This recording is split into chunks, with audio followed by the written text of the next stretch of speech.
sa or wala pa maadtuan sa Oplan Kalsada program nato. Sama sa akong gingon, kana mga gagmay nga mga purok, kana mga gagmay nga mga kalsada, kanang mga naa sa suok-suok ng mga lugar, mga pathway na lang. And of course, ang maintenance po sa uban. Mao na lang ang atong ginapasimento karon. Although napay mga purok kita dinhi sa First District na kinihanlan pa nato sa episyon. Okay. Okay, Kaubang Sal, ato ta sa iskutanan nga dunay kalambigitan ng nasod, no? Congressman Carlos, sir, dunay lakang karon. Kung dunay lakang karon ang Kongreso nga mag-chatcha kung iduso ang usbon, kung usbon ang 1987 Congressional Philippine Constitution, no? Unsa ba determinado ang maong lakang, Congressman Carlos, sir? Sa pagkakaroon, dili pa man kaayo ka ng ginaingon na gina-prioritize karon, no? Okay. Ambot lang kining pagbalik namo karong November or pagbalik namo karong January. Pero sa pagkakaroon, ang top priority lang gihapon diha sa Kongreso is still the budget, ang pagtapos sa atong budget. In fact, we're gonna go on third reading sa budget kining pagbalik namo sa Kongreso. Then gikan dito, ihatag pa na sa Senado. The Senate will also pass their version of the budget sa second reading and third reading. So, ang priority usa namo karon kini nga budget for 2012. Gani dunay issue karon diha sa budget kung magpabilin pa ba katong miscellaneous personal benefits fund. Ingon sa Senado na ilan daw wag tangon kato siya. So, that means malahi ang version sa House ug malahi ang version sa Senate. And that means mobalik pa mi sa usa ka bicameral conference committee. So, that's why kung napansin ninyo sa mga mantalaan ug sa mga news items, nahimong issue ang charter change. Pero human sa pipila ka adlaw, nag-die down ang mong issue. Tungod kay sa pagkakaroon at this very moment dili pa namo priority ang charter change. Pero dili lang nako ma-predict unsay mahitabo kining pagbalik namo karong November or kining pagbalik namo karong January. So we'll wait and see. Okay, Congressman Carlos, sir, gusto namo og sa mga katawhan, no, kung unsa ang imong baruganan sa issue nga nalambigit sa charter change. Nagatuo ka ba nga karon ang tamang panahon nga usbon ang ato ang konstitusyon? Ang ginahisgutan magud karon na charter change is kining ginatawag na economic provisions. Yes. Pero doon na pod ko'y nakuha nga balita na ang atong mga negosyante wala man daw kuno sila mangayo og kining revision sa atong economic provisions. Apan doon na po yung nagaingon na doon ay mga negosyante na gusto po og changes sa economic provisions, kining mga 60-40 rule. Kining tanan, hisgutan man kini dito sa Committee on Constitutional Amendments. So ang ako lang masulti is that I will participate and listen very closely dito sa mga discussions sa Committee on Constitutional Amendments. Kay dito sa mong committee ba, ipatawag man ang mga business sector, ipatawag man ang atong mga economic managers, ipatawag man ang atong mga negosyante o magrepresentar sa sektor sa mga negosyante, ug bisan pa man sa empleyado nato, no, sa sektor sa atong mga trabahante. And maminaw ta sa ilang mga argumento. Because dili pa ma-determine karon kung tinuod ba gyud ba na dunay immediate na need or urgency for the revision of the economic provision sa atong charter. So this is something na kinihanlan, we must keep our minds open and we must listen first sa pagrepresent sa nagkilalaing mga miyembro sa nagkilalaing sektor dinhi sa atong nasod. Gikan sa punto de vista ni Senador Franklin Drilon, Congressman Carlo, ang pag-usab kuno sa Constitution, pwede ito so pinagi sa gingong fourth mode o pinagis pagpasag usa ka bill sa usa ka senador o kongresista. Matod ni House Minority Leader Ed Silagman nga di gingon nga simuyon sa maong panlantaw isip usa ka abogado o leader sa Kongreso, congressman, unsa man ang imong baruganan may kalambigitan sa gingon nga fourth mode. Unya, usa na ining fourth mode, congressman? Na ako'y gamay nga bias din hino. Ang bias nako is ang akong teacher sa Constitution, si Father Bernas, diha sa Ateneo. And according to Father Bernas, ingon siya na kining fourth mode pwede man daw kuno. Usa kini ka pamaagi, legal nga pamaagi sa pag-amenda nato sa atong Constitution. Kay matud pa sa atong 1987 Constitution, an amendment or revision to the 1987 Constitution may be proposed by Congress through a vote of 3/4 of all its members. So, kining ginatawag na proseso na muagi siya proseso na mura ug ordinary bill or resolution, basta makakuha ka og 3/4 vote of the House of Representatives and 3/4 vote of the Senate, that means that that proposal of an amendment or a revision to the Constitution is valid.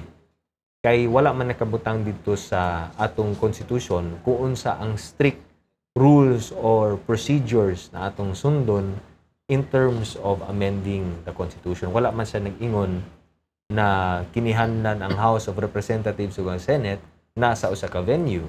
Wala man siya mag-ingon na kung unsay pamaagi sa pagkuha niya ng 3/4 gikan sa House or sa Senate. So, if we're talking about the fourth mode, ang pamaagi manggod-ani, well, balik ko sa tanong, ang three modes or three usual modes na ginaingon nila is, number 1, so through a constituent assembly. Number 2, to a constitutional convention. Number 3 is kining pirma, no? Kanang signature and referendum, initiative and referendum. Kining fourth, mauning sulti nila fourth mode, which is actually similar to the first mode na constituent assembly. And kini nga pamaagi is mura pod na og nag-file ka og bill. So pananglitan karon gusto na ko amendahan ang constitution. So if we follow the fourth mode, ang proseso ni ana is a congressman would simply file a resolution amending ibutang nato ang economic provision sa constitution. Ato ning i-file dito sa Bills and Index, iagi ng Bills and Index dito sa Committee on Rules, and then ang Committee on Rules i-assign niya dito sa Committee on Constitutional Amendments. Dito sa Committee ba sa Constitutional Amendments, mura po ni og House Bill, we will call mga resource persons, atong i-discuss kini, hisgutan nato, i-argue nato dito, then kung unsa may output sa Committee on Constitutional Amendments, either mag-report sila o favorably or against ito, igawas na nila karon sa plenary. Dito sa plenary, kung favorable ang action, igawas sa plenary. Pag abot sa plenary, hisgutan na po namo dito. So magdebate na karon na interpellation ang kongresista, a congressman against the sponsor sa bill. So human sa interpellation, then ipasar na to on second reading. Then after it passes second reading, ipasa po og third reading. Ang kalainan lamang is imbis na majority vote ang gikinihanlan nato para mapasar katong maong amendment sa Constitution, you need 3/4. 3/4. No. So karon makuha nimo ang 3/4 sa House of Representatives, pwedeng i-endorse na pud nato diha sa Senado. Then it will go to the same process sa Senate, and then dapat makakuha siya og 3/4. Ang ginahisgutan lamang din niya ang pangutana, is that a valid mode? Kay murag ang imagination sa uban, kumingon ta mag-amenda kita sa atong Constitution, kinihanlan mag-uban ang mga miyembro sa House of Representatives ug ang Senado. In other words, in one venue, no? Usa ka venue sama ni ano, mas dako man ang venue nato sa House of Representatives, mag-uban dito sa usa ka venue ang mga representante sa mga kongresista ug ang mga representante sa House of Representatives ug ang mga senators. Ug dito hisgutan ang maong amendment. In other Joint words, session din na. joint session. Pero wala may nakabutang dito sa atong Constitution na kinahanglan joint session. So pwede separate. Pero kung separate, ang gusto nila dili. Kung maghimo tag constituent assembly, dapat kabalo ang mga senators o mga kongresista na maugid na ang atong tumong ug tuyo ni ana. So dapat as a constituent assembly, kabalo gid sila na mauna ang, in other words, we forgo all our work and we will devote one day, sabihin natin, 1 day or 2 days to discussing the amendments in the Constitution. Wala man po'y nakabutang na inang-ana sa atong Constitution. But again, ang akong ginasulti is all of this may be questioned in the Supreme Court. And ang Supreme Court ang final na magdesisyon ni Ana. But tungod kay bias ko, nag-ingon man si Father Bernas na pwede. I think pwede man. Kay wala may nakabutang na strict rules ang ginasunod na dapat natong sundon dito sa atong 1987 Constitution. Basta makakuha lang kag 3/4. Matod ni Presidente Noynoy Aquino, Congressman Carlo, ang tiyatsa ko is not the way to go. Sa gipadayag kapag supak sa Presidente sa charter change, may nato nga ang maong inisyatiba nga susama sa usa ka patay nga baybayon, Congressman Carlo. As the President, of course, dako ang iyang impluwensya. No? Ngadto sa iyang mga unas tanan ang iyang mga kapartido, of course, dako po ang iyang impluwensya sa House of Representatives ug bisan pa man sa Senado. Pero kung both huna-hunaon, diha sa pag-amenda nato sa atong Constitution, wala man gyud ginaingon na role ang Presidente dinhi. Kay sa atong mga modes of amending the Constitution, moagi lang man ni og Kongreso, no?